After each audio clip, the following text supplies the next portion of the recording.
Hi friends, welcome to Suryakala Murugan YouTube channel. இன்னைக்கு நாம பார்க்குற தலைப்பு போகி பண்டிகை பத்தி. தமிழ் நாட்காட்டியில் மார்கழி மாதத்தின் கடைசி நாளன்று, அதாவது பொங்கல் திருநாளின் முதல் நாள் இந்தியாவில் கொண்டாடப்படுகின்ற பண்டிகை. கிரிகொரியன் நாட்காட்டியின்படி வழக்கமாக இப்பண்டிகை ஜனவரி 13ஆம் நாளிலும் சில ஆண்டுகளில் ஜனவரி 14ஆம் நாளிலும் வரும் பண்டிகை. இந்த நாளில் பழையன கழித்து புதியன புகவிடும் நாள். பழையவற்றையும் பயனற்றவற்றையும் அழித்து போக்கும் இப்பண்டிகையை போகி என்றனர். நாளடைவில் அது மருகி போகி என்றாகிவிட்டது. இந்திரனுக்கு போகி என்ற பெயர் உண்டு. மழை பொழிய வைக்கும் கடவுள். வருணன் அவனுக்கு அரசனாக திகழ்ந்து இயக்குபவன் இந்திரன்.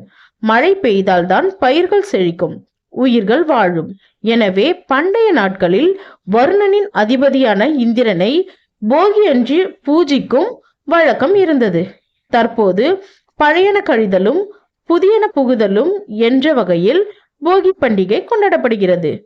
முன்னோர்களுக்கு பூஜை செய்யும் விதமாக காக்கை முதல் அனைத்து உயிரினங்களுக்கும் உணவிடுவது போகி பண்டிகையின் விசேஷம்.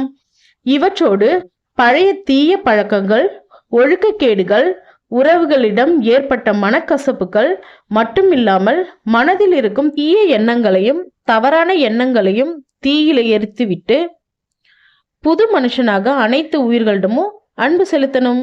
மற்றும் இந்நாளில் பிளாஸ்டிக் கழிவுகள் மற்றும் ரப்பரால் ஆன டயர்கள் எரிப்பதை தவிர்க்கணும். ஃப்ரெண்ட்ஸ், தொடர்ச்சியா இது பற்றி தெரிந்து கொள்ள லைக் பண்ணுங்க, ஷேர் பண்ணுங்க, சப்ஸ்கிரைப் பண்ணுங்க, கமெண்ட் பண்ணுங்க, மறக்காம பெல் ஐக்கானை கிளிக் பண்ணுங்க.